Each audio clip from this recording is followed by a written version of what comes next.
அருட்தந்தை வேதாத்ரி மகரிஷி அவர்கள் நம்மோடு சூக்குமமாக நிறைந்திருந்து நம்மை என்றென்றும் வழி நடத்துவாராக. உலக சமுதாய சேவா சங்கம் ஸ்கை கத்தார் மனவளக்கலை மன்ற அறக்கட்டளை நடத்துகின்ற இணையவழி வகுப்பிலே இணைந்துள்ள அனைத்து வேதாத்திரிய உறவுகளுக்கும் இனிய இரவு காலை வணக்கங்கள். வாழ்க வளமுடன். அருமையான இந்த வாய்ப்பு எனக்கு கொடுத்த இறைநிலைக்கும் குருவுக்கும் எங்களை வழிநடத்தி கொண்டிருக்கும் முதுநிலை பேராசிரியர் பெருமக்களுக்கும் கத்தார் மனவளக்கலை மன்ற அறக்கட்டளையை சார்ந்த அனைத்து உடன்பிறப்புகளுக்கும் மனமார்ந்த நன்றிகளும் வாழ்த்துக்களும். இந்த தலைப்பு ஒரு சினிமா பாடல்ல வரக்கூடிய ஒரு வரி. கேட்கும்போது உங்களுக்கு எல்லாருக்கும் ஞாபகம் இருக்கும். குருநாதரை பற்றி சொல்லும்போது நம்முடைய வேதாத்ரி ஐயா அவர்களை பத்தி, அவரோட இந்த வாழ்க்கை கல்வியை கத்துக்கிட்ட பிறகு கிடைத்த ஒரு விஷயம், அது ஒரு சின்ன கதையோட சொல்லலாம். கதைனாலே ஒரு ஊர்ல ஒரு ராஜா, அப்படிதானே நம்ம ஆரம்பிப்போம். சின்ன குழந்தையில இருந்தே அதுதான் நமக்கு பழக்கம். அப்படி ஒரு ராஜா இருந்தாரு. அவரு தன்னோட நாட்டை நல்லா நடத்தி கொண்டு இருக்காரு. அப்போ ஒரு முனிவர் அங்கே வரார். அவர் இவருடைய ஜாதகத்தை எல்லாம் பார்த்துட்டு, இந்த நாடும் நீங்களும் நல்லா இருக்கணும்னா என்ன பண்ணணும், நீங்க பாக்குறதெல்லாம் பசுமையா இருக்கணும், பச்சையா இருக்கணும் அப்படின்னு சொல்றாரு. உடனே அந்த ராஜா அதை எப்படி மீன் பண்ணிக்கிறாரு, நான் பாக்குறதெல்லாம் பச்சை கலர்ல இருக்கணும் அப்படின்னு சொல்லிட்டு உடனே மந்திரி பிரதானிகளுக்கெல்லாம் ஒரு ஆர்டர் போடுறாரு. நான் எந்த இடத்துக்கு போறேனோ அதை முன்னாடியே சொல்லிடுவேன், அந்த இடத்துல எல்லாமே பச்சையா இருக்கும். இது நடக்க முடியுமா? கொஞ்ச நாள் போச்சு, பார்த்தா அது ஒரு பெரிய ஒரு டிராமா மாதிரி நடந்தது. அவர் எங்க போனாலும் பச்சை கலர்ல அவங்க ரெடி பண்றதும் கொள்றதும். இதுல ஒரு இயல்பை தொலைச்சிட்டு நிக்கிறார் அவர். இப்ப திரும்பியும் அதே முனிவர் வரார். என்ன நீங்க அப்படி எல்லாம் பார்க்கும்போது உங்களுக்கு அந்த மாதிரி பசுமை இருந்ததா, எப்படி இருக்குன்னா, ஐயோ இது பெரிய டார்ச்சரா இருக்கு, நான் எங்க போனாலும் எனக்கு முன்னாடி போயிடுறாங்க, அவங்க பச்சையா மாத்திக்கணும், இதெல்லாம் இருக்கு. ஐயோ இதுக்கு ஒரு சுலபமான வழி இருக்கே அப்படின்னு சொல்றார். என்ன நீங்க சொல்லவே இல்லையே? ஒன்னும் இல்ல, நீங்க ஒரு பச்சை கலர் கண்ணாடிய போட்டிருந்தீங்கன்னா நீங்க எதை பார்த்தாலும் பச்சை கலர்ல தெரியுமே அப்படின்னாரு. எவ்வளவு ஒரு சாதாரணமா ஒரு பெரிய விஷயத்துக்கு கொடுத்த ஒரு தீர்வு. இப்ப நாம கத்துக்கிட்டு இருக்கக்கூடிய இந்த மனவளக்கலை பயிற்சி கூட, இப்போ நம்ம அந்த தெளிவு பெறுவோம் வளமுடன் வாழ்வோம் அதுல கொடுத்த சின்ன சின்ன விஷயங்களை போல, அந்த வேதாத்திரியம்ங்கிற கண்ணாடி போட்டுக்கிட்டு பார்த்தோம்னா எந்த விஷயத்துக்குள்ளேயும் நமக்கு என்ன தேவையோ அதை எடுத்துக்க முடியும். இதுவரைக்கும் எத்தனையோ பேருடைய புஸ்தகங்கள் எல்லாம் படிச்சிருக்கோங்க, ஆனா புரியாம வச்சிருக்கோம் நிறைய இடங்கள்ல. ஏன்னா பெரிய தத்துவத்தை எல்லாம் சொன்ன புத்தகங்கள்லாம் எடுத்து பார்ப்போம், ஆனா ஒரு சில வரிகள் அவங்களோட வே ஆஃப் எக்ஸ்பிரஷன் நமக்கு புரியாது. ஆனா வேதாத்திரியத்தை கத்துக்கிட்ட பிறகு அது ஒரு டிக்ஷனரி மாதிரி இருக்கு எந்த விஷயத்தையும் புரிஞ்சுக்கிறதுக்கு. அது ரெண்டு விஷயம் பாத்தீங்கன்னா, பாக்குறதெல்லாம் பச்சையா தெரியறது ஒன்று, இன்னொன்று என்னன்னா, இது வரைக்கும் ரொம்ப சிரமமாக இருந்த விஷயம்லாம் வேதாத்திரியம்ங்கிற டிக்ஷனரி ரொம்ப சுலபமா அதுக்கான பொருளை கொடுத்துருக்கு. இப்ப அப்படி எடுத்ததுதான் இந்த தலைப்பு, நெஞ்சமும் நினைவையும் பற்றிய ஒரு தொடர்பு. அருமையான ஒரு வரி. இதுக்கு வேதாத்திரியம் என்ன சொல்கிறது, அததான் நம்ம இன்னைக்கு சிந்திக்க போறோம். இந்த இரண்டு வார்த்தைகள் கூட இடையே இருக்கக்கூடிய தொடர்பு பார்த்தோம்னா நெஞ்சமும் நினைவும், இல்லையா? இப்ப இந்த நெஞ்சம் அப்படின்னா நம்ம எல்லாருக்கும் அதுக்கான பொருள் என்ன அப்படின்னா மனம் அப்படின்னு கூட சொல்லுவாங்க. நெஞ்சம்னா மனம் அப்படின்னு. ஆனா நெஞ்சம் உள்ளம் மனம் இதெல்லாம் ஒன்றா அப்படின்னு பார்த்தா அதுக்கும் பதில் நமக்கு மனவளக்கலை பயிற்சிகளும் தத்துவம் தான் கொடுக்குது. நெஞ்சம் வேற, மனம் வேற. வள்ளுவர் கூட சொல்றாரு இல்லைங்களா, ஒரு மனிதனோட உயர்வு அப்படிங்கிறது எது அப்படிங்கிறத, வெள்ளத்தனைய மலர் நீட்டம் மாந்தர்தம் உள்ளத்தனையது உயர்வு அப்படின்னு சொல்றாரு. அந்த இடத்துல அந்த மனம்ங்கிறதையா அவரு பிரிஸ்கிரைப் பண்றாரு அப்படின்னா, நம்ம படிக்கும் போது முதல்ல திருக்குறள் எல்லாம் படிச்சு அந்த மனவளக்கலை தெரியாத போது அததான் சொல்றாரு போல இருக்கு. மனசு ரொம்ப உயர்வா இருக்கணும். மனிதனுடைய மனது உயர்ந்திருந்துதான் அதுக்கு என்ன அடையாளமாக உதாரணமாக ஒரு தண்ணியில இருக்கக்கூடிய தாமரை, அந்த தண்ணியோட அளவுக்கு ஏற்ப அதனுடைய நன்மை உயருதே, அதே போல மனித மனம். ஆனா இங்கதான் நமக்கு வேதாத்திரியம் ஒரு சிறப்பான ஒரு சிந்தனைய கொடுக்கிறது. உள்ளம் என்பது நெஞ்சம் என்பதும் ஒன்று, ஆனா மனம் என்பது வேற. எப்படி?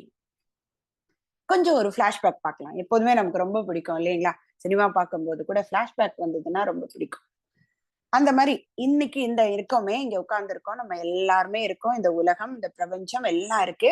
இது எங்க இருந்து தோன்றுச்சு அப்படிங்கறத ஒரு சின்ன பிளாஷ்பேக் பார்த்தோம்னா, இந்த உலகத்துல இருக்கிற எல்லாத்தையும் ரெண்டா பிரிப்பாங்க இல்லைங்களா? உயிர் உள்ளவை, உயிரற்றவை அப்படின்னு ரெண்டாக பிரிக்கிறோம். அதுக்கும் விளக்கங்கள்லாம் நமக்கு வேதாத்திரியம் தான் சொல்லுச்சு. அந்த இரண்டுக்குமான வேறுபாடு என்ன? அந்த உயிரற்ற பொருட்கள்ல, உயிருள்ள பொருட்கள்ல இரண்டுக்குள்ளயுமே உயிர் இருக்கு.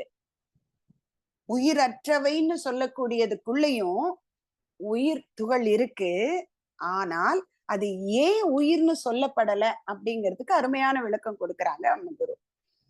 அதனுடைய சுற்றோட்டம் சரியான சுற்றோட்டமாக இல்ல, டிவைன் ப்ரப்போர்ஷன்ல இல்ல. அதுல இருக்கக்கூடிய பஞ்ச பௌதிக பிரிவுகளும், அதனால அது என்ன, அந்த அனித்திய பொருள், அதாவது அசேதன பொருள், உயிரற்றவைங்கிற கேட்டகரி கீழே வந்துடுது. இன்னொரு பக்கம் இருக்கிறது என்ன, அதே போல உயிர் உள்ளவை. அதை எப்படி அதற்கு நம்முடைய குருநாதர் சொல்றாங்க அப்படின்னா, உள்ளே இருக்கக்கூடிய உயிர் ஓடுகிறது, அது சரியான ஒரு சுற்றுவட்டத்துல ஓட தொடங்கிடுச்சுன்னா அததான் உயிர்னு சொல்லிடு. இப்ப எல்லாத்துக்குள்ளயும் அறிவு இருக்கு இல்லையா? எல்லா பொருள், அந்த உயிர் அற்றவையோ உயிர் அல்லவையோ அனித்தியமோ நித்தியம்னு சொல்லக்கூடிய எல்லா பொருளுக்குள்ளேயும் அறிவு என்பது இருக்குது. ஆனால் அந்த உயிர் உள்ளவைன்னு சொல்றதுக்கான தகுதி என்ன? நான் இப்ப இத உயிர்னு சொல்றேனே, அதற்கான காரணம் என்ன? அதை அழகா விளக்குறாங்க. ஏன்னா இந்த தோற்றங்களுக்கான காரணம் பார்க்கும்போது அது அந்த எல்லையற்ற அந்த அந்த அப்சல்யூட் பவர், அதனுடைய பேரறிவு, அதோட கான்சியஸ்னஸ், அதுவே அசைந்தது, அதனால எல்லாம் தோன்றுச்சு. அது எல்லாமே அதுக்குள்ள இருந்தது. அதுதான் நம்முடைய குரு சொல்றாங்க தன்மாற்றம் இல்லையா? டிரான்ஸ்பர்மேஷன். ஒன்றிலிருந்து இன்னொன்று வரவில்லை, ஒன்று இன்னொன்றாக மாறிச்சு இல்லையா? அதை முதல்ல பரிணாமம்னு சொன்னாங்க. அப்புறம் ஆராய்ச்சிக்கு அப்புறம் அதை டிரான்ஸ்பர்மேஷன். ஒவ்வொன்றிலிருந்து அந்த அசேதன பொருளாக முதல்ல அந்த விண் என்கின்ற பொருளாக, அடுத்தது காற்று, நெருப்பு, நீர், நிலம், அப்புறம் அந்த ஐந்தும் சேர்ந்தது பல மூலகங்களாச்சு. அந்த மூலகங்கள் இணைந்தது. அது ஒரு அறிவுடைய, அது அதனுடைய ப்ரப்போர்ஷன் வரும்போது ஓரறிவு, ரெண்டறிவு. இந்த கதை நம்ம எல்லாருக்கும் தெரியும். சரி, அந்த முதல்ல அசைஞ்சது அதோட நின்னு இருக்கலாமே. ஒரு சினிமா பாடல் வரும் இல்லைங்களா? நான் அசைந்தால் அசையும் அகிலம் எல்லாமே அப்படின்னு. அப்ப அந்த அசைந்தது எல்லாம் உருவாச்சு. அதுக்கு காரணம் என்ன சொல்றாங்க? அதற்குள்ளே இருந்தது இயல்பூக்கம். அதுக்குள்ள நான் இப்படியே இருந்துடக்கூடாது, நான் அடுத்த நிலைக்கு போகணும் போகணும் போகணும் அப்படிங்கிற அந்த பதிவு, அந்த இயல்பூக்கம் தான் இன்னைக்கு நாம பார்க்கக்கூடிய அத்தனை விஷயங்களும் இந்த பிரபஞ்சத்துல. இதோட ஒரு விஷயத்த கூட சேர்த்து சொல்றாங்க நம்ம குரு, கூர்தல் அறம், அதாவது காஸ் அண்ட் எஃபெக்ட் இல்லையா? அசைஞ்சதுல வந்த எஃபெக்ட் தானே பரமாணு. சும்மாவே இருந்திருக்கலாம் இல்லையா? இறைவெளியே தன்னிருக்க சூழ்ந்தழுத்தும் ஆற்றல், இதன் திணிவு மடிப்பு விழ சுழலும் நுண்பெண். இதுல தன்மாற்றம் இருக்கு. உள்ள அதற்குள்ளே இருந்த இயல்பூக்கத்தின் வெளிப்பாடு அசைந்தது, அசைந்ததனால் நொறுங்கியது, நொறுங்கியது துகளானது, துகள் ஆனது ஒரு செயல். அப்ப இதுதான் எல்லா தோற்றங்களுக்கும் அடிப்படைன்னு சொல்றாங்க. தன்மாற்றம், இயல்பூக்கம், கூறுதலம், அந்த முதல் பரமாணு தொடங்கி இன்னைக்கு நாம உட்கார்ந்து இருக்கிறோமே நம்ம வரைக்கும் வந்த அத்தனையும். சரி, இந்த மாதிரியான இனங்களோடு தோன்றியத எப்படி கிளாசிஃபை பண்றது? உயிர் இல்லாதது, உயிர் உள்ளது இல்லையா? நாம அசைஞ்சா அது உயிர் உள்ளது, ஓரறிவு, ரெண்டறிவுன்னு சொல்றோம். ஆனா நம்முடைய குரு இதுக்கு ரொம்ப அழகான ஒரு ஃபார்முலா கொடுக்குறாங்க. ஒரு 8 விஷயம் இந்த 8 விஷயமும் இருந்தா அத உயிர்னு சொல்லிடு. அந்த 8ல 1 இல்லைனாலும் அது உயிர்ங்கிற கேட்டகரி கீழே வராது அப்படின்னு அழுத்தம் திருத்தமா சொல்றாங்க. என்னது 8? உடல், உயிர், சீவகாந்தம், கருமையம், மூளை, உள்ளம், மனம், புலன்கள். இப்ப இந்த இடத்துல நம்ம முதல் கேள்விக்கான விடை தெரியுது பாருங்க. இவ்வளவு நாள் நினைச்சுக்கிட்டு இருந்தோமே மனம், அதுதான் அதற்கோட இன்னொரு பேரு தான் உள்ளம், நெஞ்சம் அப்படின்னு நினைச்சிட்டு இருந்தோம்னே. அப்படின்னா இங்க இந்த 2 வர வாய்ப்பு இல்லை இல்லையா? உள்ளம் என்பது வேற, மனம் என்பது வேற. ஏன்னா இந்த 8 சிறப்பு இயக்கங்களில் ஒன்று இல்லைனாலும் அது அசேதன பொருள். இப்ப சூரியன், சந்திரன், கோள்கள், நட்சத்திரங்கள், இதுல இந்த 8ல ஒண்ணும் இல்லை இல்லையா? அதற்கென ஒரு உடல் இருக்கு, ஆனா உள்ளுக்குள்ள உயிர் கூட ஓடிட்டு இருக்கு. ஆனால் அந்த உயிர் சரியா ஓடாதனால அதுல இருந்து மையம் இல்ல, ஆனா ஜீவகாந்தம் இருக்கு. அது அங்கே வான்காந்தம்னு சொல்லிடுறோம். ஆனா மூளை, உள்ளம், மனம், புலன்கள் இல்ல. ஒண்ணு இல்லைன்னா கூட அதை உயிர்னு சொல்ல முடியாதுன்ட்டாங்க. அப்ப அதனால்தான் அதெல்லாம் அசேதன பொருட்கள்னு சொல்லிட்டோம். அப்ப இந்த இடத்துல 2 பிரிக்கிறாங்களே, கருமையம்னு ஒண்ணு சொல்றாங்க, உள்ளம்னு ஒண்ணு சொல்றாங்க, மனம்ங்கிறதும் சொல்றாங்களே. இந்த 3லயும் இருக்கக்கூடிய ஒற்றுமை வேற்றுமை என்ன? ஒரு சின்ன உதாரணம் பார்க்கலாங்க. இப்ப நம்ம வீட்டுல எல்லார் வீட்லயும் மிக்சி வச்சிருக்கோம் இல்லைங்களா? மிக்சிங்கிறது எதுக்கு? நம்ம தேவையான பொருளை, சமையலுக்கு தேவையானதை அரைச்சிக்கிறது. அந்த மிக்சி மாதிரி கருமையம் அப்படின்னு வச்சுக்கலாமா? உடல் இருக்கு, உயிர் இருக்கு, ஜீவகாந்தம், கருமையம்னு சொல்றாங்களே, அந்த உயிருள்ள பொருள்ல இருக்கக்கூடிய கருமையத்துக்கான உதாரணமா நம்ம மிக்சியை எடுத்துக்கலாங்க. இந்த உள்ளம்ங்கிறது என்ன தெரியுமா? அதுல நம்ம ஒன்னொன்னா போட்டு போட்டு அரைக்கிறோம் இல்லைங்களா? அதுக்குன்னு ஒரு ரூல்ஸ் அண்ட் ரெகுலேஷன் இருக்கா இல்லையா? நான் எவ்வளவு அந்த ஹார்ஸ் பவர் உள்ள, எவ்வளவு பவர்ஃபுல்லான, எந்த அளவுக்கு அரைக்கும்னு அத்தனையும் அந்த மேனுஃபேக்சரிங் பீப்புள் கொடுத்திருக்காங்களோ அதுக்கேத்தாப்புல போட்டு அரைச்சேன்னா அந்த மிக்சியும் வீணா போகாது, நான் போடுற விஷயமும் நல்லதா இருக்கும். அப்ப அந்த போடுற விஷயங்கள் அந்த கருமையத்துல பதிவாகுதே, அதே உள்ளம்னு சொல்றாங்க. பதிவாகக்கூடிய இடம் கருமையம், அதுல பதிவாகக்கூடிய அத்தனை தன்மைகளும் உள்ளம்னு சொல்லிட்டாங்க. இப்ப தேங்காய் சட்னி அரைக்கிறேன், வெங்காய சட்னி அரைக்கிறேன், இல்ல ஏதோ ஒரு குழம்புக்கு அரைக்கிறேன், எல்லாமே அந்த கருமையத்துலதான் பண்றேன். ஆனால் அதோட பிளேடு எவ்வளவு வால்யூமானதை அரைக்குமோ அதை தாண்டி போட்டேன்னா அங்க கெட்டு போயிடும் கருமையம். அதை நீட்டா தொடச்சு வைக்கலைனாலும் நான் ஏற்கனவே அரைச்சதனோட டஸ்ட் உள்ளுக்குள்ள இருந்து இருந்து இருந்ததுன்னா அடுத்த பொருளும் கெட்டு போகும் இல்லையா? அடுத்தது அந்த டஸ்ட்டை நான் கிளீன் பண்ணாம விட்டேன்னா உள்ள இருக்கக்கூடிய மோட்டார் கெட்டு போகும். அப்ப கருமையம் என்பது நாம செய்யக்கூடிய 5 புலன்கள் மூலமாக பிறந்ததுல இருந்து இறந்தது வரைக்கும் மட்டும் இல்ல, முன்ன பின்ன எல்லா காலங்கள்லயும் செய்த அத்தனை மூட்டையும் அங்க பதிவாகக்கூடிய இடம், அதற்கு கருமையம்னு சொல்லிடுறோம். அதுதான் உயிருக்கு மையம், வித்துக்கு மையம், அடுத்தது ஜீவகாந்தத்துக்கான மையம். ஆனா அது அத்தனையும் பதிந்து வச்சிருக்கே, அத உள்ளம்னு சொல்றாங்க நம்முடைய குரு. ஏன்னா மூளை எடுத்து காமிக்குது, திரும்பவும் வாங்கி உள்ள வச்சுக்குது. மனம் இந்த 2 வேலையைத்தான் செய்யுது.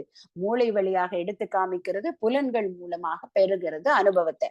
அது அத்தனையும் பதிவாக பதிஞ்சு போய் கருமையத்துல இருக்கே, அந்த தொகுப்புக்கு பேர் உள்ளம், ஆன்மா அப்படின்னு சொல்றாங்க. அப்ப இந்த இடத்துலதான் உள்ளம் நல்லா இருந்ததுன்னா நினைவு தேவதையா இருக்கும்னு ஒரு வார்த்தை வருதே, அதற்கான ஒரு புரிதல் தொடங்குகிறது. அப்போ இந்த உள்ளம், ஆன்மா, நெஞ்சம் எல்லாமே நாம செஞ்சது மட்டும் இல்ல, நம்மளோட முன்னாடி பின்னாடி அந்த முதல் பரமாணு தொடங்குச்சுங்களே, அந்த டிரான்ஸ்ஃபர்மேஷன்ல இருந்து அத்தனையும் நம்மளோட சிப்புக்குள்ள இருக்கு. அப்ப இதுதான் இயல்பு இல்லையா? சரி, இந்த உயிர் உள்ளவை, உயிர் அற்றவை, அது பெறக்கூடிய அனுபவம், அது கொடுக்கக்கூடிய அவுட்புட் இல்லையா? இது எல்லாத்தையும் அதோட கான்சியஸ்னஸ் தான் டிசைடு பண்ணுது இல்லையா? எல்லாமே அதனுடைய அறிவு தான் அத்தனைக்கும் காரணமா இருக்கு. அப்போ அசேதன பொருள்னு சொல்றதுல அறிவு இல்லையா அப்படின்னா இல்ல. அதுக்கும் அழகா விளக்கம் கொடுக்கறாங்க.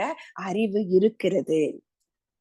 அது அசேதன பொருட்களில் எப்படி இயங்குகிறது அப்படின்னா அதற்கென ஒரு பேட்டர்ன், ஒரு பிரெசிஷன், ஒரு ரெகுலாரிட்டி, ஒரு தன்மை, ஒரு துல்லியம், இயக்க ஒழுங்கு இல்லையா? இப்ப சூரியனை எடுத்துக்கலாமே. சூரியனுக்குன்னு ஒரு தன்மை இருக்கு, ஒரு பேட்டர்ன் இருக்கு இல்லையா? அது நெருப்பு கோலம்.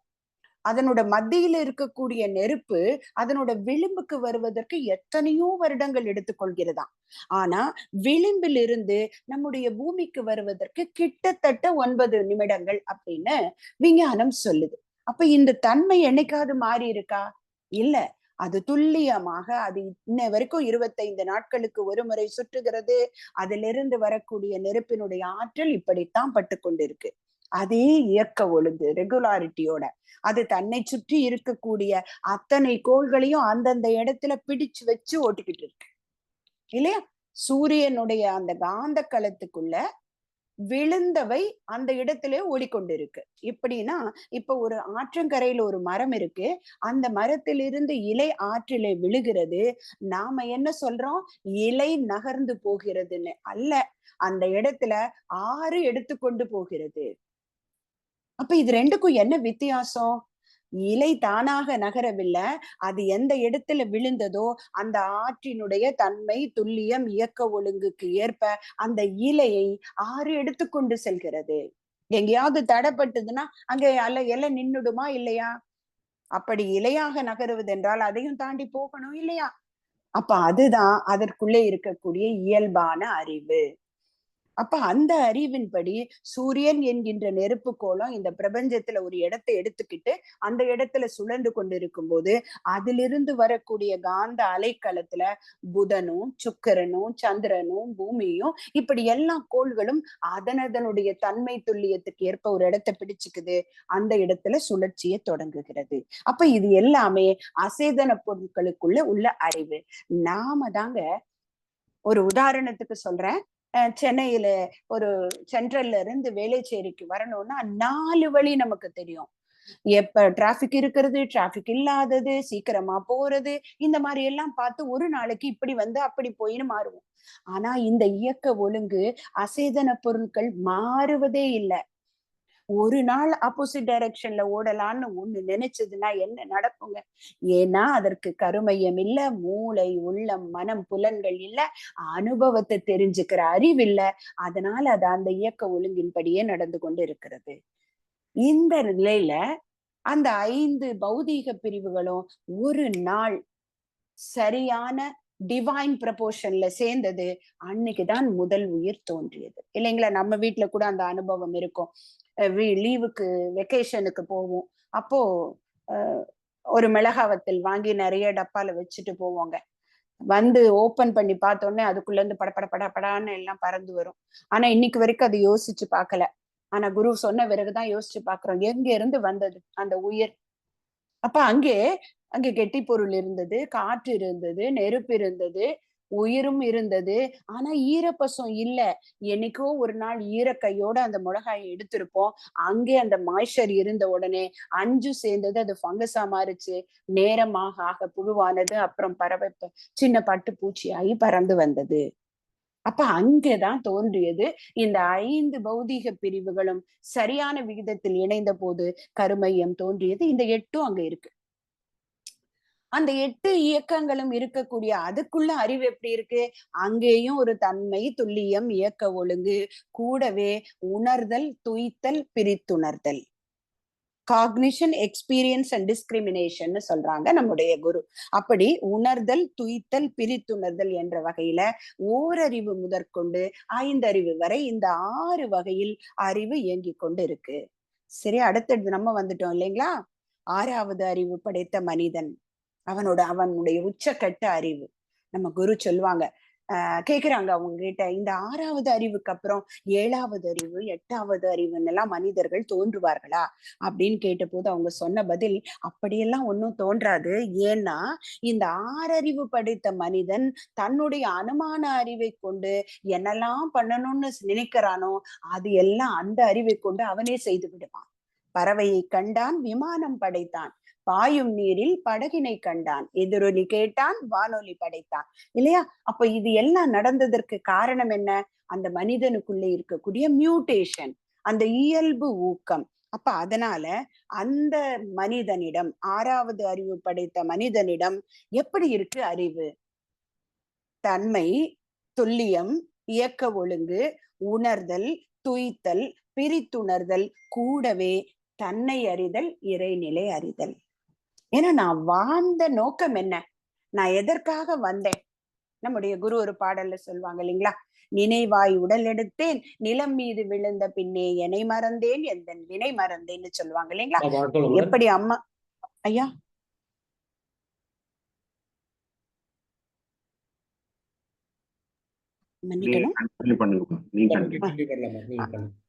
தன்னை அறிதல். அப்ப நான் யாருங்கிறத தெரிஞ்சுக்க கூடிய அறிவு படைத்தவன் அந்த 6வது அறிவு படைத்த மனிதன். அப்ப இந்த தன்மாற்றத்திற்கான இந்த ஓரறிவு படைத்த மனிதனில் அந்த உயிர்ல இருந்து 6வது அறிவு படைத்த மனிதன் வரைக்கும் வர்றதற்கான அந்த மாற்றம் எப்படி வந்தது? அப்ப இதெல்லாம் டார்வின்ல இருந்து நிறைய தியரி நமக்கு சொல்லி கொடுக்குது. ஓரறிவுல இருந்து ஒவ்வொரு உயிராக வந்தது, அடுத்தது குரங்கினமாக வந்தது, அதிலிருந்து மனிதன் வந்தான். அதை நம்முடைய குரு அழகா சொல்லுவாங்க, பிறக்கும் போதே ஒரு 3 சட்டங்களை உடைத்து கொண்டு பிறந்தவனா மனிதன். அதாவது ஏதோ ஒரு வகையில விலங்கிலிருந்து வந்தவன் தான். ஆனால் 2 வேறுபட்ட விலங்குகள் உறவு கொள்ளாது. அப்படி உறவு கொண்டாலும் கருத்தரிக்காது. அப்படி கருத்தரித்தாலும் அது மலடாக இருக்கும். அப்படிங்கிறது தான் அந்த லா ஆஃப் நேச்சர், இயற்கையின் சட்டம். ஆனா அந்த இயற்கையின் சட்டத்தை உடைத்து கொண்டு பிறந்தவனா இந்த மனித இனம் அப்படிங்கிறத சடுதி மாற்றம் அப்படிங்கிற வார்த்தையில குறிப்பிடுறாங்க. சரி, அதற்கு அப்புறம் எப்படி அந்த அடுத்தடுத்த பிறவிகளாக அடுத்தடுத்த தலைமுறைகள் வந்தது அப்படின்னா அது நமக்கு தெரியும், இனப்பெருக்கத்தின் வழியே. ஆனா அதற்கு எல்லாத்துக்கும் காரணமாக ஒரு வார்த்தை, வினை பயன்தான் தேகம் கண்டா. ஏன்னா ஓரறிவு தாவரம் தனக்குள்ளே இருந்த இயல்பூக்கத்தினால அது தேடி தேடி போய் உணவை சாப்பிட்டது இல்லைங்களா. அது தன் கிட்ட இருந்து தண்ணி வேணும்னா அப்படி வளைஞ்சு போய் எடுக்கும். அப்படி அதற்குள்ளே இருந்த இயல்பூக்கம் நகரக்கூடிய ஒரு உயிராக அடுத்தது புழுவாக மாறுச்சு. அந்த புழுவுக்கு பறக்கக்கூடிய ஒன்றாக 3வது. அப்படி ஒவ்வொரு அறிவுக்குள்ளேயும் இருந்த வினை பயன், ஏன்னா அந்த முதல் பரம அணுவிலிருந்து தோன்றின அந்த செயல் விளைவு அத்தனையும் அந்த ஒவ்வொரு உயிருக்குள்ளேயும் பதிஞ்சிருக்கு. அதனுடைய வெளிப்பாடு வினை பயன் அடுத்தடுத்தவைகளாக வந்தது. அந்த வினை பயன் தான் அடுத்தடுத்த தேகமாக வந்தது. இதை வள்ளுவரும் சொல்றார், தம் பொருள் என்பத தம் மக்கள், அவர் பொருள் தம் தம் வினையால் வரும். அப்ப அவரவர்கள் செய்கின்ற வினை பயனை அடுத்த தலைமுறையாக அவரவர்களுடைய மக்கள்கள் கொண்டு வருவார்கள் அப்படிங்கிறாங்க. அப்ப அததான் பதிவுகள் அப்படின்னு சொல்றோம் இல்லையா. வினை பயன்தான் தேகம் கண்டோம். அப்ப அத அன்னைக்கு பழைய காலத்துல எப்படி சொன்னாங்க, 2 வினையாக பார்த்தாங்க. பழவினை புகுவினை அப்படின்னு 2. இருள் சேர் இருவினையும் சேரா அப்படின்னு வள்ளுவரும் சொல்றார். அதை இன்னும் நம்ம குருநாதர் விளக்கம் கொடுக்கறாங்க. அந்த பழவினையை 2ஆக பிரிக்கிறாங்க. அதாவது கருவமைப்பு பதிவுகள், மேலடுக்கு பதிவுகள் அப்படின்ட்டு. கருவமைப்பு பதிவுங்கிறது என்ன, அந்த பரம அணுவா தோன்றுச்சே அந்த அசைவுல ஏற்பட்ட விளைவிலிருந்து நம்ம அப்பா அம்மா கிட்ட இருந்து நாம வந்தோமே அது வரைக்கும் நிகழ்ந்த அத்தனை நிகழ்வுகளும் அந்த ஆன்மாவில் பதிவாக இருக்கு. அத சஞ்சிதம் அப்படின்னு சொல்றாங்க. சஞ்சிதம்ங்கிறது ஒரு மூட்டை. தெலுங்குல சஞ்சி அப்படின்னா பையன்னு அர்த்தமா. சோ அப்படி ஒரு மூட்டைய நாம எப்போதும் வச்சிருக்கோம், அந்த சஞ்சிதம். அது கருவமைப்பு பதிவு. அதனுடைய அடிப்படையில 3 வயது முதல் இந்த முதல் கணம் வரைக்கும் நம்ம செஞ்சோமே அத பிராரப்தம் அப்படின்னு சொல்றாங்க. அப்ப இந்த சஞ்சிதமும் பிராரப்தமும் எப்படி இருக்கிறதோ அதை அடிப்படையாக கொண்டுதான் ஆகாமியம் என்று சொல்லக்கூடிய அடுத்த வினைகள் வரும் அப்படின்னு சொல்றாங்க. ஆகாமியம் அப்படின்னா ஆசை வயப்பட்டு நாம செய்யக்கூடிய செயல்கள். ஆகாமியம் ஆசையின் காமிய வயப்பட்டு, ஆசைக்கு இன்னொரு பெயர் காமியம் இல்லைங்களா. அப்ப அந்த ஆசை வயப்பட்டு நாம செய்யக்கூடிய செயல்கள் எதை அடிப்படையாக வச்சுன்னு சொல்லிட்டாங்க. அப்போ சஞ்சிதம் பிராரப்தம் இது எல்லாம் இந்த ஆன்மாவில் இருக்கக்கூடிய பதிவுகள். அப்போ அந்த பரமாணுவானதுல இருந்து அந்த வரிசையில வந்த அத்தனை பதிவும் நமக்குள்ள இருக்கு இல்லைங்களா. அதனால்தான் நமக்குள்ளே விலங்கின பதிவும் இருக்கிறது. ஒரு பாட்டு கேட்டிருக்கோம் இல்லைங்களா, மனிதன் பாதி மிருகம் பாதி, அத்தனையும் நமக்குள்ளே இருக்கு. இதுக்கு ஒரு சின்ன கதை. நமக்குள்ள இருக்கக்கூடிய பதிவு இயல்பு, ஆனா அது எப்படி நாம மாத்திக்கணும் அப்படிங்கிறதுக்கு ஒரு முறை ஒரு மலை மேல ஒரு நபர் ஏறாரு. அங்க பாத்தீங்கன்னா ஒரு பெண் துறவி அங்கே உட்கார்ந்து தியானம் பண்ணிட்டு இருக்காங்க. அப்போ அவங்க கண்ண முழிச்சு பார்த்த உடனே அந்த நபர் கேட்கிறாரு, நீங்க இங்க தனிமையில நீங்க மட்டும் இங்க என்ன பண்ணிட்டு இருக்கீங்க? அப்படின்னு உடனே, எனக்கு நிறைய வேலை இருக்கு. அதை நான் இங்க செஞ்சுக்கிட்டு இருக்கேன். அப்படின்னு உடனே, நீங்க இந்த இடத்துல எப்படி வேலை செய்ய முடியும்? இங்க யாருமே இல்லையே. அப்படின்ன போது அந்த பெண்மணி சொல்றாங்க, நான் 2 பருந்துகள், 2 கழுகுகள், 2 முயல்கள், ஒரு கழுதை, ஒரு பாம்பு மற்றும் ஒரு சிங்கம் இதுக்கெல்லாம் பயிற்சி கொடுத்துட்டு வரேன். உடனே அந்த நபர், இங்க யாருமே இல்லையே, எல்லாம் எங்க இருக்கு அப்படின்னா, இல்ல இல்ல இது எல்லாமே இங்க இருக்கு அப்படின்ட்டு விளக்கம் சொல்றாங்க. இது அத்தனையும் நான் எனக்குள்ளே வச்சிருக்கேன் அப்படின்ட்டு விளக்கம் கொடுக்கறாங்க. பருந்துகள் பாத்தீங்கன்னா, தனக்கு வழங்கப்பட்ட எல்லாத்தையும் நல்லது எது, கெட்டது எதுன்னு பிரிச்சு பார்த்து தூக்கி போடுது. ஆனா எனக்கு நல்ல விஷயங்களை மட்டும் பார்க்கக்கூடிய தன்மை எனக்கு கிடைக்கணும். அது என்னுடைய 2 கண்கள். பருந்து மாதிரி, ஆனா அது கெட்டது நல்லதுன்னு பிரிச்சு பார்த்துட்டு இருக்கே, அந்த குணம் வேண்டாம். எனக்கு நல்லதை மட்டும் பார்க்கக்கூடிய, எல்லாவற்றிலும் நல்லதை பார்க்கக்கூடிய அந்த குணம் வேண்டும். அடுத்தது 2 கழுகுகள் பாத்தீங்கன்னா, தன்னுடைய கூரிய நகத்தால எல்லாரையும் காயப்படுத்தி கஷ்டப்படுத்துது. அந்த கழுகுகளுக்கு காயப்படுத்தாமல் இருக்கிறதுக்கு நான் பயிற்சி கொடுக்கணும். அது என்னுடைய 2 கைகள். அடுத்தது பாத்தீங்கன்னா முயல்கள். முயல்கள் பாத்தீங்கன்னா வேகமா ஓடும். ஆனா தடுமாற்றம், ஒரு ஸ்டம்பிள் ஆச்சுன்னா நின்னுடும் நம்ம பார்த்தோம்னா. அந்த மாதிரி தடுமாற்றம் வரும்போது, கடினமான சூழ்நிலை வரும்போது, என்ன முடிவெடுக்கிறதுன்னு தெரியாம தடுமாறி போய் நின்னுடுது. அதை மாற்றி சரியா போகக்கூடிய பயிற்சி கொடுக்கணும். அது என்னுடைய கால்கள் அப்படிங்கிறாங்க. அடுத்தது பார்த்தா கழுதை. அது எப்போதும் சோர்வா, பிடிவாதமா, நான் இந்த சுமையை சுமக்க மாட்டேன் அப்படின்னு போராடுது. அது என்னுடைய உடல். அதுக்கு அந்த பிறவியினோட பெருமையை சொல்லி கொடுத்து, இந்த சுமையை தாங்கக்கூடிய தைரியத்தை கொடுக்கணும். அடுத்தது பார்த்தா, என்னால அடக்க முடியாமல் அடங்க மறுப்பது என்னுடைய நாக்கு. அந்த பாம்பு போல இருக்கக்கூடிய நாக்கு. அது 32 கம்பிகள் உள்ள கேஜுக்குள்ளதான் இருக்குது. ஆனாலும் ரெடியா இருக்கு யாரையாவது கொட்டுறதுக்கு, கடிக்கிறதுக்கு. அப்போ இதை நான் நோகடிக்காமல், யாரையும் நோகடிக்காமல் நான் நல்லதா பேசுறதுக்கு, செய்யறதுக்கு பழக்கணும். அடுத்தது எனக்குள்ள ஒரு சிங்கமும் இருக்கு. அதுக்கு ஒரு வெறும் பெருமை, நான் தான் ராஜா, என்ன தவிர வேற யாருமே சிறந்தவங்க கிடையாதுங்கிற ஒரு ஆணவத்துல அலைந்து கொண்டிருக்கு. அந்த ஆணவத்தை அடக்கணும். அதனால நண்பரே, எனக்கு நிறைய வேலை இருக்கு அப்படின்னு அந்த பெண்மணி சொன்னாங்க. சோ எல்லாம் நமக்குள்ள இருக்கு பாருங்களேன். இது இத்தனையும் இருக்கு. ஆனால் பருந்தினுடைய அந்த குணம் அதற்கு எந்த வகையிலும் தீமை கொடுப்பதில்லை. முயலினுடைய குணமோ, பாம்பினுடைய குணமோ. ஆனால் அதே பதிவுகள் இந்த உள்ளம் என்கின்ற ஆன்மாவுக்குள்ள பதிவாகல வந்துடுச்சுன்னா, அங்க அது பிரச்சனைய கொடுத்துடுது. அப்ப அதை மாற்றிக்கொள்வதற்கான பயிற்சி இருந்தால், நாம நம்முடைய நினைவை தேவதையா ஆக்க முடியும். அப்ப எங்க பதியுது, என்ன பதியுது, அத நம்முடைய குரு ஒரு பாடல்ல கொடுக்கறாங்க. முன்னோர்கள் செய்த வினைப்பதிவு வித்தில் உண்டு. மூளையில் உன் செயல் பதிவனைத்தும் உண்டு. பின்னை நீ புலனைந்தும் இயக்கி பெற்ற பழக்கப்பதிவு உண்டு. அப்ப இதெல்லாம் நான் எப்படி மாத்திக்கிறது? உன்னை நீ உள்ளுணரும் மகத்தவத்தின் மூலம் ஒவ்வொன்றாய் பழிப்பதிவை அகற்றி வர வேண்டும்.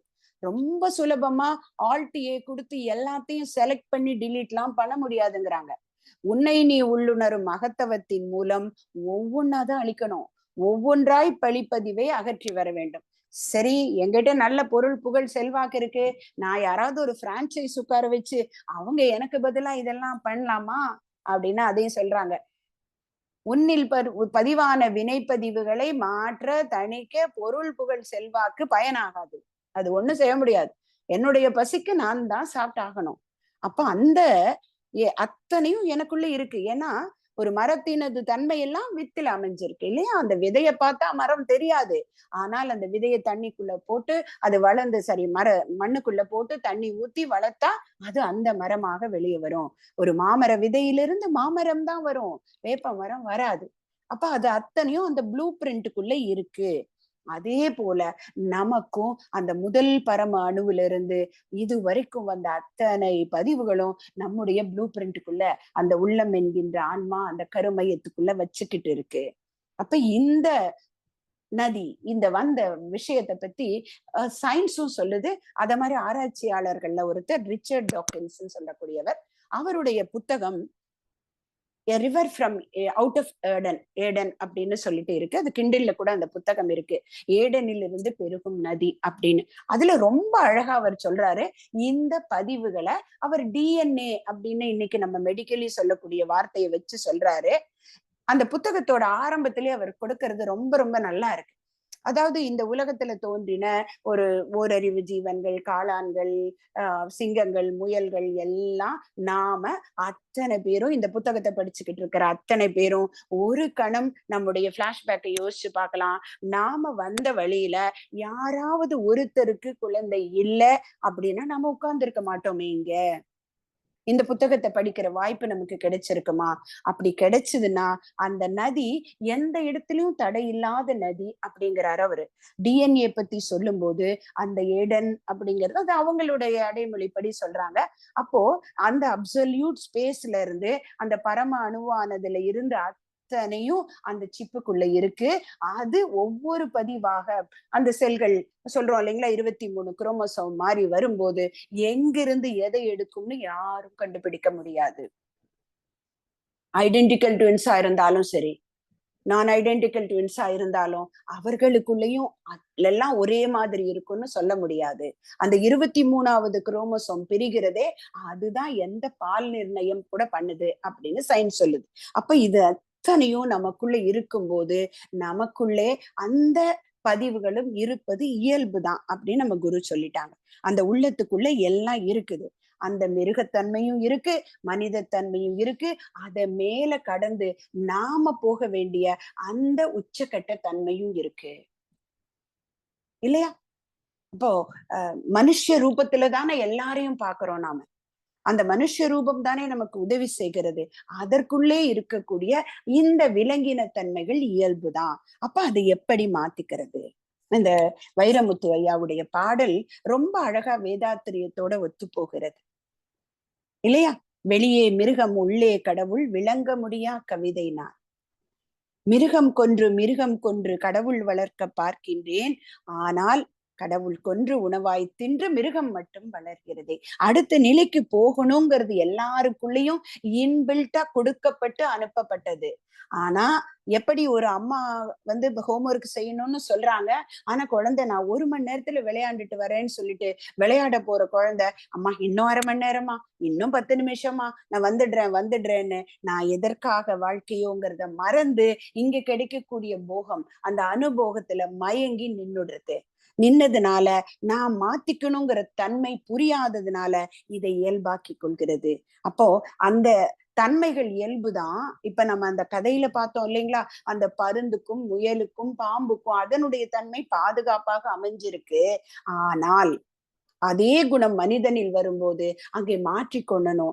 ஏன்னா மனிதனுடைய உச்சக்கட்ட தன்மை என்ன அப்படின்னா பிற உயிரின் உணர்வு கூர்ந்து உணர்ந்து ஒத்துதவும் பேராற்றல் கொண்ட உயிரினமே மனிதன் எனும் உயர் தோற்றம் அப்படின்னு சொல்றாங்க குரு.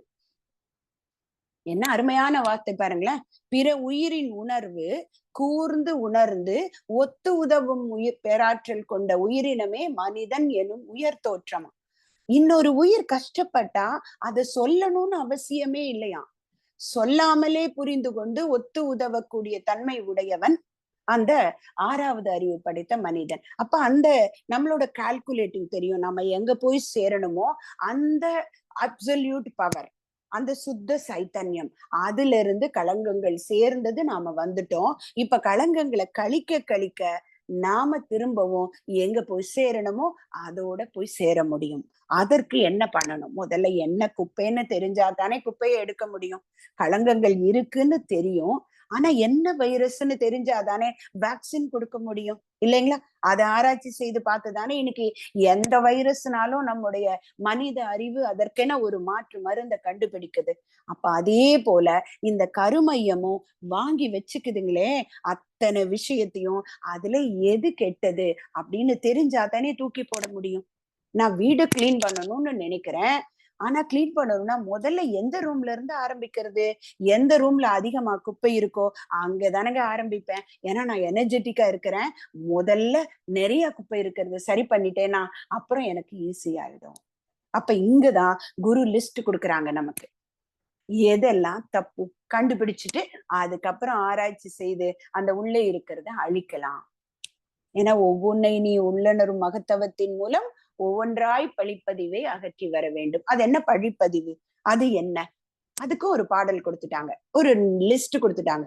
நிறைவு பெறாமல் இருக்கும் ஆசைகளின் கூட்டம், நெஞ்சம் மனம் பேச்சிடை பிணக்காகும் பொய்கள், மறைமுகமாய் நேர்முகமாய் பிறர் உளம் வருத்தல், மற்றவர்தம் வாழ்வின் வளம் பறித்தல், நிறைவழிக்கும் பொறாமை சினம் வஞ்சம் காத்தல், நெறி பிறழ்ந்த உணவு உழைப்பு உறக்கம் உறவு.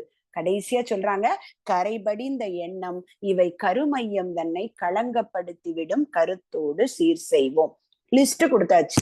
இப்ப இந்த லிஸ்ட்ல இருக்கிற பொருள் எல்லாம் இருக்கா என்னன்னு பாக்கணும்னா நான் உள்ளே கடந்து போனா தானே தெரியும். வெளியே தேடுனா கிடைக்குமா? எங்க தொலைச்சோமோ அங்கதான் தேடணும். அப்போ அங்க அமைதியை குறைச்சு உள்ளே பார்க்க சொல்றோம் இல்லையா? ஒரு ட்ரெயின்ல டிராவல் பண்ணிட்டு இருக்கோம், ட்ரெயின் ஃபாஸ்டா போய்கிட்டு இருக்கும்போது வெளியில இருக்கிற ஸ்டேஷன் தெரியாது, உள்ளேயும் உட்கார்ந்து இருக்கிற இடத்துல அசைவு இருந்துகிட்டே இருக்கும். அதே ட்ரெயின் ஒரு ஸ்டேஷன்ல நின்னுதுன்னா சுத்தியும் தெரியும் உள்ளேயும் தெரியும். அதுக்குதான் நமக்கு என்ன கொடுத்தாங்க? அருமையான பயிற்சி கொடுத்துட்டாங்க, தவ முறையும் அறநெறியும். அப்ப இந்த ஒவ்வொன்னையும் எடுத்து பாரு. அகத்தாய்வு செய்யறோம், எண்ண மாறாய்தல், ஆசை சீரமைத்தல், சினம் தவிர்த்தல், கவலை ஒழித்தல். கூடவே என்ன பண்றோம்? இந்த பியூரஸ்ட் ஃபார்மோட தினந்தோனும் இணைச்சுக்கிறோம் துரியாதீத தவத்துல இல்லையா? அந்த சுத்தமான ஒரு வாட்டர். நான் கொஞ்சம் அழுக்கு தண்ணியா இருக்கேன், நான் ஒரு சின்ன ஒரு கப்ல இருக்கக்கூடிய தண்ணி, அதுவோ பியூரஸ்ட் ஃபார்ம். நான் தினந்தோறும் போய் என்ன பண்றேன்? எண்ணத்தை கலக்க விட்டு பியூராயி என்னுடைய குணங்களை மாற்றிக்கொள்ளும் போது என்னோட தன்முனைப்பு மறைந்து போகுது, பாக்குறதெல்லாம் எனக்கு அழகா தெரியுது. அப்ப அதற்கு இந்த சோலை பியூர் பண்றதுக்கு அந்த பியூரான ஒன்னோட நான் இணைஞ்சா தானே முடியும் இல்லையா? அதற்கு நம்முடைய குரு கொடுத்த ஒரு ஃபார்முலா தான் தவமுறை அறநெறி, ரெண்டு சொல்லிட்டாங்க. ஏன்னா எல்லா விஷயங்கள்லயும் நாம அந்த ஒரு நிலைக்கு செல்லணும், உயர்ந்த நிலைக்கு சொல்லணுங்கிறதான் வழிமுறையாக சொல்லி கொடுத்தாங்க நமக்கு. அப்ப அந்த இடத்துல சேர விடாம நம்மளை தடுக்கக்கூடிய களங்கங்களை இன்னைக்கு இத்தனை லிஸ்ட் கொடுத்தாங்க இல்லையா குரு, அதை ரொம்ப ஷார்ட் ஃபார்ம் ஆக்கி எல்லாத்தையும் இந்த பாட்டில்ல அந்த பாட்டில்ல தூக்கி போட்டு 3ஆ பிரிச்சு கொடுத்தாங்க. என்னதுங்க? ஆணவம் கண்மம் மாயை, தன்முனைப்பு பாவப்பதிவு மயக்கம். சரி, இந்த 3க்குள்ளதான் எல்லாமே இருக்கு. அந்த 6 குணங்கள், கோபம் வெறுப்பு, இன்னும் இன்னும் இன்னும் எக்ஸெட்ரா எக்ஸெட்ரா அத்தனையும் இந்த 3க்குள்ளதான் இருக்கு. இந்த 3 நான் எப்படி மாத்திக்கிறது? அழகா சொல்றாங்க பாருங்களேன். தவமுறையும் அறநெறியும் பற்ற பற்ற, 2 பற்ற போடுறாங்க பாருங்களேன். முதல்ல பற்ற பிடிக்கிறது, 2வது பற்ற என்னன்னா இந்த மருதாணி வச்சோம் இல்லைங்களா, மெஹந்தி வச்சோம்னா என்ன சொல்லுவாங்க? நல்ல தமிழ்ல ஒரு வார்த்தை கேட்பாங்க, நல்ல பத்தி இருக்கா அப்படின்னு கேட்பாங்க. அப்படின்னா என்ன? அங்க ஸ்கின் கலர் வேற, ஸ்கின் வேற, மெஹந்தி வேற இல்லாம அந்த கலர் ஸ்கின்னோட மெர்ஜ் ஆயிடுச்சு இல்லையா? அதுதான் பற்றுதல். அப்ப 2வது பற்று என்னன்னா, தவம் வேற அறநெறி வேற, நான் வேறையா இருக்கக்கூடாது. அந்த தவ முறையும் அறநெறியும் பற்ற பற்ற முதல்ல போயிடுங்கிறாங்க. தருக்கெற்ற தன்முனைப்பு குன்றி போகும், அது குறைஞ்சிடும். தருக்குன்னா அந்த தன்முனைப்பு, அந்த நாள் ஏற்படக்கூடிய செயல்களினுடைய விளைவுகள் மாற்றம் பெறும், குன்றி போகும், கொஞ்சம் கொஞ்சமா காணாம போயிடும். அடுத்தது பாவப்பதிவு இருக்கே, பவவினைகள் புதிது எழா. ஏன்னா புதுசா செய்ய மாட்டோம், ஏன்னா தெரிஞ்சு போச்சு என்னென்ன எல்லாம் என்னுடைய அந்த யூனிவர்சல் அந்த மிக்சிய கெடுக்குது, கருமையத்தை ரிப்பேர் ஆக்குதுங்கிறத எல்லாத்துக்கும் லிஸ்ட் கொடுத்துட்டாங்க இல்லையா? மஞ்சள் பலமா இருக்கக்கூடிய மஞ்சளை போட்டு அரைச்சேன்னா பிளேடு உடைஞ்சிடும். அந்த மாதிரி எதெல்லாம் யூஸ் பண்ணக்கூடாதோ யூஸ் பண்ணா அங்கே கருமையும் கலங்கப்பட்டு போயிடும். அப்ப அதுக்கு நான் என்ன பண்ணணும்? 2வது பவவினைகள் புதிதாக இயலாது, ஏன்னா எனக்கு கிளாரிட்டி கிடைச்சிருச்சு.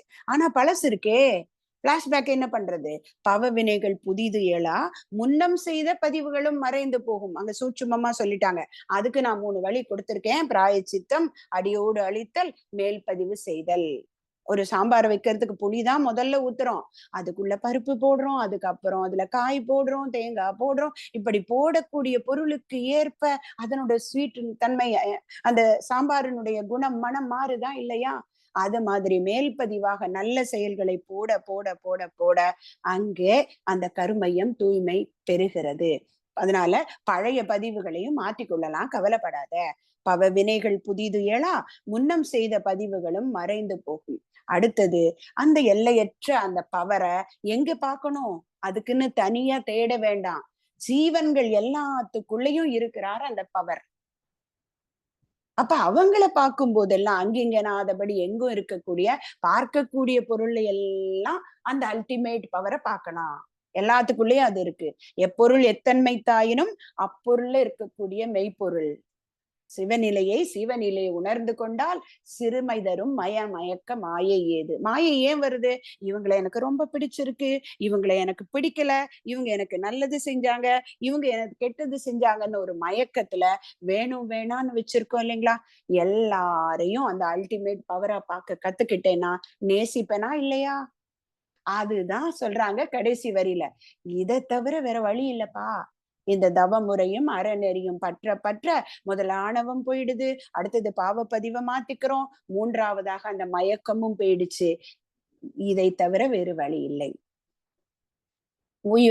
சிவநிலையை சிவநிலை உணர்ந்து கொண்டால் சிறுமை தரும் மனமயக்க மாயை ஏது, எவரெனினும் இவ்வழியால் அன்றி உய்ய ஏது வழி வேறுலகில் எண்ணிப்பாரு. இதுக்கெல்லாம் பயிற்சியும் கொடுத்துட்டாங்க இல்லைங்களா? ஆசையை விடணும், ஆசை அதிகமா வச்சுக்க கூடாது, கோபம் வேண்டாம், எல்லாரும் சொன்னாங்க.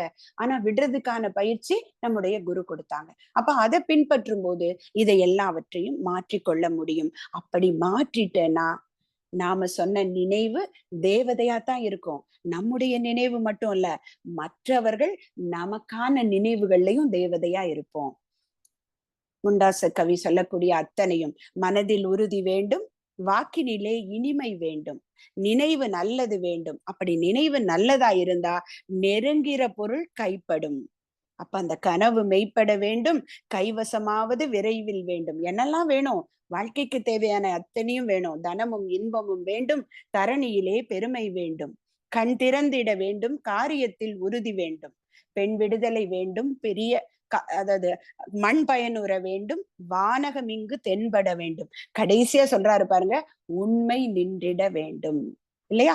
அப்ப இது எல்லாம் நடக்கணும் அப்படின்னா ஒவ்வொரு தனி மனிதனும் தன்னுடைய நெஞ்சம், தன்னுடைய உள்ளம், அந்த ஆன்மா, அந்த பதிவுகளை தூய்மையாக்கி கொள்ள கொள்ள கொள்ள இந்த உண்மை நின்றிடும் இல்லையா?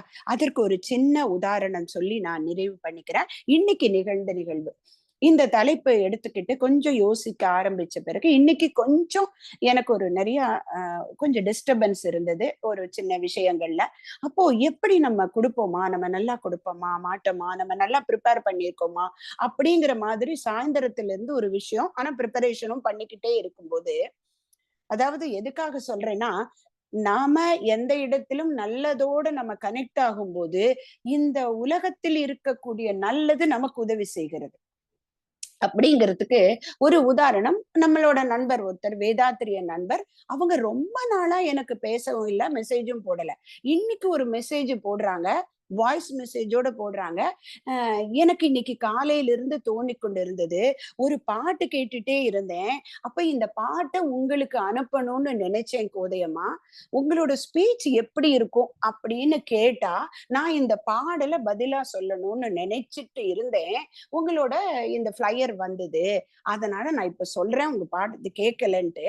அந்த ஒரு அஞ்சலி அஞ்சலிங்கிற பாடல்ல அந்த பாடல் அவங்க அப்படியே பாடி அனுப்புறாங்க. அதுல ஒரு வரி, சீதையின் காதல் அன்று விழிவழி நுழைந்தது, கோதையின் காதல் என்று செவி வழி நுழைந்தது அப்படின்னு அந்த பாடலோட வேதாத்திரிய தத்துவங்களை சொல்லக்கூடிய ஒளியாக்கி எனக்கு அதை கொஞ்சம் மாத்தி போட்டு பாடி அனுப்பிச்சிருந்தாங்க.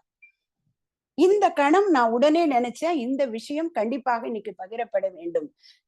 நெஞ்சம் உள்ளத்துல நல்லது வச்சிருந்தா கண்டிப்பாக நினைவு தேவதை என்பது நாம இல்லைங்க, நம்மை சுற்றி அத்தனை பேரும் தேவதையாக இருந்து நமக்கு வரமளித்துக் கொள்வார்கள் அப்படிங்கிறத இன்னைக்கு உறுதியாக எனக்கு தெரிந்து கொள்ள முடிந்தது. உடனே ஒரு தைரியம் வந்துருச்சு அவங்களுக்கு கேட்ட உடனே. கண்டிப்பாக நாம அந்த குருவ பாதத்தை பிடிச்சுக்கிட்டு இருக்கோம் இல்லையா? நான் ஒரு ஒரு வாளி தண்ணிக்குள்ள ஒரு கல்லை எடுத்து போடணும்னா நான் எடுத்து கல்லை போட்டேன்னா கல்லு உள்ள போயிடும். ஆனால் ஒரு மர தட்டிய வச்சு அந்த சின்ன இரும்பு துண்டு அது மேல வச்சா அந்த மரம் மிதந்துகிட்டு இருக்கும். அப்படிதான் குரு நமக்கு கொடுத்த தத்துவங்களை நாம உள்வாங்க தயாராகி விட்டோம் என்றால் இது அத்தனையும் நடக்கும். இவை அனைத்தும் நடந்திட வேதாத்திரியம் உலகமெங்கும் பரவ வேண்டும். அதற்கு நம்மாலான அத்தனை தொண்டையும் செய்வோம். நாமும் மகிழ்ந்து மற்றவரையும் மகிழ்விப்போம் என்று கூறி நல்லதொரு வாய்ப்புக்கு நன்றி பாராட்டி அமைகிறேன். நன்றி. வாழ்க வளமுடன்.